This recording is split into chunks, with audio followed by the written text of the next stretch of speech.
Et coucou tout le monde, j'espère que vous allez bien. Aujourd'hui on se retrouve dans une nouvelle vidéo où on va tester, enfin c'est une vidéo un peu 2 en 1. C'est une vidéo où on va tester des produits nouveaux que j'ai déjà testé une fois avant de faire la vidéo pour vous donner mon avis. Et tout le reste, c'est pas du neuf, et justement c'est des produits que j'ai pas utilisés depuis longtemps. En produits nouveaux, on a un gel à sourcils fixant transparent de chez Sephora, mais ça je vous en parlerai plus en détail après. On a un mascara et on a un gloss. Donc on parlera de tout ça au fur et à mesure, donc c'est plutôt en fin de vidéo les nouveautés. Mais sinon là tous les produits que j'ai devant moi c'est que des produits que j'ai pas utilisés depuis super longtemps. Du coup on va commencer, c'est parti. Alors j'ai l'impression que ma vue c'est de pire en pire quand j'ai pas mes lunettes. Autant quand j'ai mes lunettes ça change pas grand chose, mais quand je les ai pas j'ai l'impression que c'est de pire en pire. Voilà. Bon, on va commencer par la base. Bon, c'est une base, vous voyez que c'est super longtemps que je l'ai et super longtemps que je l'ai pas utilisé, pourtant je l'adorais. Mais c'est depuis que je teste plein de bases, du coup tous les autres bases je les mets en arrière, je sais pas pourquoi. Mais celle-ci c'est la Marshmallow de chez NYX. Je l'aimais bien. En plus elle est même pas vide, hein. La texture elle est comme ça. Je plisse les yeux pour voir. Par contre je crois que j'en ai mis une tonne. Je crois que j'ai cru que j'allais mettre une crème. Bon, en tout cas je vais en mettre partout sur le visage parce que elle est... Comment elle est... elle est pas pour un seul truc. Elle fait plein de trucs. Déjà elle est collante un petit peu. Je crois qu'elle lisse le teint. Oui, elle lisse. Elle l'unifie je crois, mais bon, ça voilà. Après, alors du coup, la base, elle lisse, elle adoucit, elle prolonge la tenue du maquillage pendant 16 heures, elle hydrate, elle l'apaise, elle unifie le teint, elle affine le grain de peau, atténue les ridules, crée un effet flouté et prolonge la tenue du maquillage. Ça a été écrit. Ensuite, en fond de teint, que ça fait super longtemps que j'ai pas utilisé. C'est pour ça que j'ai pas utilisé une base matifiante parce que ça va pas être ce que je recherche. Là on est sur un fond de teint hydratant, c'est le fond de teint fluide avec ingrédients hydratants et émollients, teint impeccable toute la journée. Voilà, c'est un fond de teint hydratant, de toute façon on l'entend, il est très liquide. Du coup c'est chez Kiko, je l'ai même pas dit, et je l'ai en teinte warm beige 05. La teinte a l'air plutôt bien. Alors j'avais une poudre aussi à tester. Le truc c'est que je sors tout à l'heure et que du coup je peux pas me permettre d'avoir un teint orange. C'est la poudre de chez W7. Autant elle est très très bien, je l'ai adorée, autant je suis orange. Bon, sinon le fond de teint il est pas mal, hein. C'est celle-ci du coup et horrible. Mais vraiment, enfin horrible, la teinte, je sais pas pourquoi. Mais sinon la banana je l'ai beaucoup aimée, elle ressemble beaucoup à la Huda. Elle est très très très très très lissante. Pour le coup c'est pour ça que je voulais la tester, hein, parce que apparemment c'est un bon dupe de la Huda. Maintenant pour anti-cerne, pour l'anti-cerne j'en ai deux, parce que bon comme vous allez voir il y en a un plus foncé que l'autre. Et en fait il y en a un trop foncé, un trop clair. On en a un du coup de chez Action. C'est du coup le concealer en teinte 104 Light Sand, qui est basique. Et un autre de chez She Glam en teinte Madeleine. Je vais reprendre la plus claire là. Donc la plus claire. Alors désolée parce qu'il faut que je me mette. Ouh là là, l'embout il est hyper petit. Je vais mettre du coup le plus clair au niveau de l'intérieur pour que ça illumine. Et là je viens prendre du coup le plus foncé de chez Action du coup. Et là je viens le mettre aux extrémités, au niveau du fond de teint déjà. Ok, ça fait un horrible effet matière tout là et tout là. Je peux pas estomper en fait sans que ça fasse des peluches. Donc écoutez, je vais quand même estomper parce que j'ai pas envie de... Mais ça fait plein de peluches, est-ce que vous allez voir? Bon, sinon ça va. Le teint c'est pas une catastrophe. Au niveau de la poudre maintenant, c'est une Shiglam, ça fait une éternité que je l'ai pas utilisée et je crois que je l'ai utilisée peut-être une ou deux fois lors de ma vidéo qui date de l'année dernière où je vous faisais full face Shiglam, où du coup donc c'est la Insta Reggie en teinte translucide, où du coup on a la poudre libre, la poudre compacte juste ici et la poudre libre là.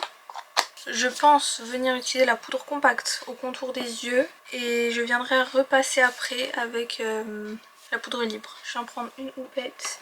Bon, elle a l'air jolie, elle ne lisse pas rien, par contre c'est horrible. J'ai des peluches littéralement partout.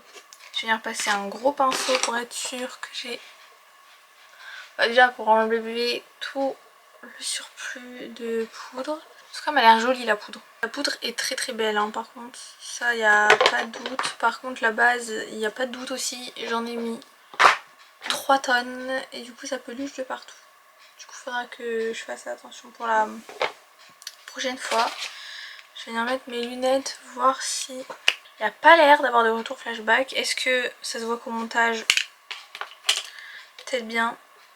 Mais en tout cas, ça me fait trop mal derrière les oreilles. Mais en tout cas là comme ça, il n'y a pas l'air. Maintenant on va passer au bronzer. Cette palette ça fait une éternité, je ne l'ai pas utilisée. C'est la Roxy. Vous pouvez voir que le bronzer je l'ai beaucoup aimé.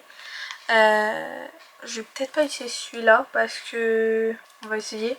Mais bon je pense qu'on va peut-être essayer celui-là. Il m'a l'air vachement plus foncé. Et peut-être que ça va être mieux, genre dégradé et tout. Et du coup on a l'highlighter aussi ici. Oh, je vais venir tenter de faire avec cette teinte là parce que bon cette teinte là il n'y en a presque plus. Je vais pas venir encore plus la prendre. Je pense que si j'en utilise pas trop et que je viens bien l'estomper, il y a moyen que ça bronze et bien et correctement et bien fumé et très beau. Bah ouais en fait il est pas du tout trop foncé pour moi, il est nickel. Je sais pas j'ai cru quoi mais j'ai cru que mon front avait besoin d'être bronzé donc j'ai fait une grosse tache là. Bon maintenant on va venir passer au blush. J'ai ce blush là de chez Adopt. Vous l'avez vu beaucoup pendant un moment et après je l'ai plus utilisé. Mais je l'ai vraiment beaucoup utilisé. Vous voyez, je sais pas si vous allez bien voir. C'est la teinte numéro 2 Rosy. Donc c'est le blush Bonne Mine de chez Adopt. Je l'utilisais vraiment tout le temps. Il m'a l'air très pigmenté d'ailleurs, vu que ça fait longtemps. Et là ensuite, on va reprendre du coup la palette où il y avait le bronzer. Et là on a 4 highlighters du coup. On a un rose, un jaune, un doré et un marron. Moi j'adorais utiliser celui qui est doré. Il était trop beau dans mes souvenirs. Faudrait-il que j'utilise du bon côté là où j'ai pris la matière. Il est super joli. Bon, jusqu'à maintenant, du moins pour le teint, ça me convient. Peut-être le blush que j'ai peut-être un peu trop mis. Maintenant, on va venir passer au spray fixateur. C'est le Hydramatte Fixing Spray. Pareil, je l'utilisais tout le temps avant de chez Révolution Pro. Je l'utilise moins maintenant parce que c'est pas le meilleur que j'avais. N'empêche, la brume, c'est ce que j'adorais chez lui. Parce que la brume, c'est vraiment une brume. La brume, elle vient vraiment super bien, super délicatement déjà d'une part sur la peau. Maintenant, on va passer aux sourcils. Au niveau des sourcils, pour le coup, c'est comme d'habitude parce que j'ai plus rien. Pour le coup, j'ai juste ça pour les sourcils et tous mes crayons qui m'attendent qui sont neufs. Donc j'ai que ça. Donc je vais venir faire ça et j'arrive après pour les nouveautés. Au niveau du fixateur pour sourcils, je vous avais dit qu'il fallait que j'en retrouve un. Car dans mon Kiko, j'en avais presque plus. Que ça faisait déjà plusieurs fois que j'achetais le Kiko. Que là je voulais du renouveau. Donc je suis allée à Sephora et j'ai trouvé celui-ci de chez Sephora. C'est le gel sourcil fixant transparent. C'est celui-là. La brosse est très bizarre. Elle est comme ça. Mais alors, il fixe mais tellement bien. Je vais venir maintenant passer aux yeux. Je vais rien faire, juste mettre mascara et crayon beige. Crayon beige c'est toujours le même pour le coup. Maintenant on passe au mascara. Pour le mascara j'ai acheté le The Falsies Surréel de chez Maybelline. Mais je l'ai acheté en waterproof. Vous savez il est en jaune en normal et du coup là en bleu pour le waterproof. La brosse est comme ça, comme j'adore. Du coup je vais venir me recourber mes cils. Voilà. Je sais pas vous, mais j'adore. Je vais venir mettre une couche sur cette là. Déjà vous voyez la différence. Voilà. Voilà du coup je vais attendre que ça sèche de ce côté là. Mais voilà je trouve que c'est beaucoup plus fourni de ce côté là et je préfère. En attendant je vais venir juste vous en parler. On va pas tester maintenant. L'huile à lèvres, du coup je vous ai dit un gloss tout à l'heure mais c'est pas un gloss, c'est une huile à lèvres, je suis sûre que vous reconnaissez le packaging de chez W7. Donc je l'ai acheté à normal. C'est apparemment le dupe parfait, c'est le dupe parfait d'un des gloss de chez Too Faced. Du coup j'ai pris en huile. Parce que je me suis dit, vu mes lèvres en ce moment, je vais le prendre en huile. C'est toujours plus hydratant. Bon, est-ce que dans ces cas-là, c'est hydratant? Je sais pas. Mais c'est toujours plus hydratant que le gloss. Je préfère les huiles. Je vais mettre ma deuxième couche de mascara. Et j'arrive. Voilà, et je vais venir attendre un petit peu avant de mettre sur les cils du bas. En attendant, on va venir tester ça. Je vais venir juste nettoyer mes lèvres. Bon, j'ai fait approximative. Du coup, c'est le Hot Shot Pulping Oil. On va tester. L'embout il est comme ça. Le chauffage vient de se mettre en route, j'ai les pieds sur les tuyaux. Il sent hyper bon. Par contre, il sent trop bon. Il sent la fraise. C'est parti. Alors ça commence à piquer sur la langue. Je me suis dit faut pas que je fasse le... Ça va me faire la langue. Ça commence à piquer en haut mais pas en bas. Bon, je vais venir attendre un peu parce que là ça va, ça pique pas. Ça pique un peu mais ça va. Je vais venir attendre un peu, mettre mon mascara sur les cils du bas et on voit après. Bon, alors voilà, j'ai attendu 5 minutes. Est-ce que mes lèvres ont grossi? Je sais pas.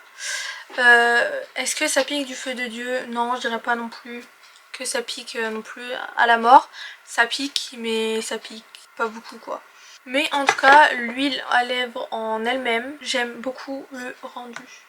Ah oui, je vous ai pas dit, vous avez vu, j'ai mis le petit sapin derrière. Là, il y a tous mes calendriers de l'Avent. Ça, on en parlera dans le premier... pas dans le premier vlogmas, parce que le premier vlogmas est déjà sorti. Ah bah d'ailleurs, c'est ça. N'hésitez pas à venir me suivre sur TikTok. Je suis super présente sur TikTok depuis quelques semaines maintenant. Il est en barre d'infos et en commentaire. En barre d'infos et à toute fin de la vidéo. En tout cas, voilà. J'espère que la vidéo vous aura plu. Si c'est le cas, n'hésitez pas à mettre un petit pouce bleu et à vous abonner si c'est pas encore fait et à activer la petite cloche pour recevoir tous les samedis à 10 h la petite notification. Moi, je vous fais plein de gros bisous et je vous dis à samedi prochain. Bye!